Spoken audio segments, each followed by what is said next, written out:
নমস্কার। হেলদি ডেলিকেসির তরফ থেকে আমি আমার সকল দর্শক বন্ধুদের জানাই শুভ নববর্ষের আন্তরিক প্রীতি ও শুভেচ্ছা। আশা করি আপনারা সবাই ভালো আছেন। আমি রোজ যা রান্না করি তার মধ্যে থেকে যদি কোনো আইটেম একটু অন্যরকম মনে হয় আমি আপনাদের সাথে শেয়ার করি। সেরকম আজকেও একটা রান্না করেছি, দেখুন কেমন লাগে। যদি ভালো লাগে অবশ্যই জানাবেন, যদি ভালো নাও লাগে সেটাও জানাবেন। আপনাদের মতামত পাওয়া খুব জরুরি, আমি খুব খুশি হব। ভালো থাকবেন, ধন্যবাদ। আজকে নতুন বছরে ভাবছি একটা নতুন রেসিপি করব। যদিও আমি এটা আগে কোনো দিন করিনি আর দেখিও নি, সেই জন্য খুব ইচ্ছে হলো যে এরকম করে যদি করি কেমন হয়। এটা একটা পাতুরি, আর পাতুরির ভেতরে স্টাফিংটা আমি এই সব উপকরণ দিয়ে করছি।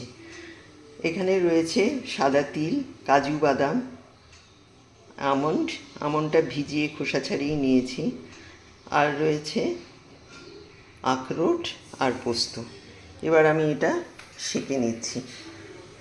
সামান্য সেঁকে নিয়ে ঠান্ডা হলে আমি মিক্সিতে কাঁচা লঙ্কা দিয়ে পেস্ট করে নেব। তারপরে সামান্য সর্ষের তেল দিয়ে কিভাবে করছি দেখুন। পাতুরির এই মিশ্রণটা ঠান্ডা হয়ে গেছে, এবার আমি মিক্সিতে দিয়ে পিষে নেব।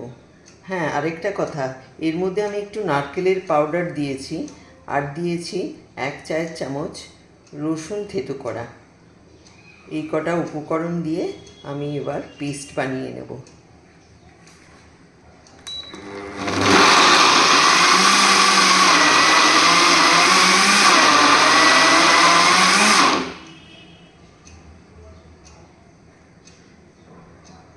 এবার সামান্য জল দিয়ে দিয়েছি, দিয়ে পিষে নেব।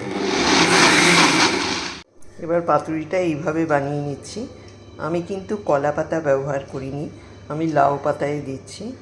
আর লাউ পাতাটা এবার মুড়ে নেব, মুড়ে মাইক্রোওভেনে দিয়ে দেব।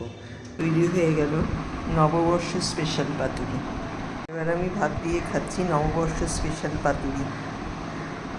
আরেকটা কথা, এটা কিন্তু 30 সেকেন্ডের বেশি রাখবেন না, কারণ শক্ত হয়ে যাওয়ার চান্স আছে। দরকার হলে 10 সেকেন্ড কি 20 সেকেন্ড রাখবেন, সেটা চেক করে নেবেন। সেক্ষেত্রে পাতাটাকে আগে থেকে একটু ভাপিয়ে নেবেন সামান্য নুন আর সর্ষের তেল দিয়ে।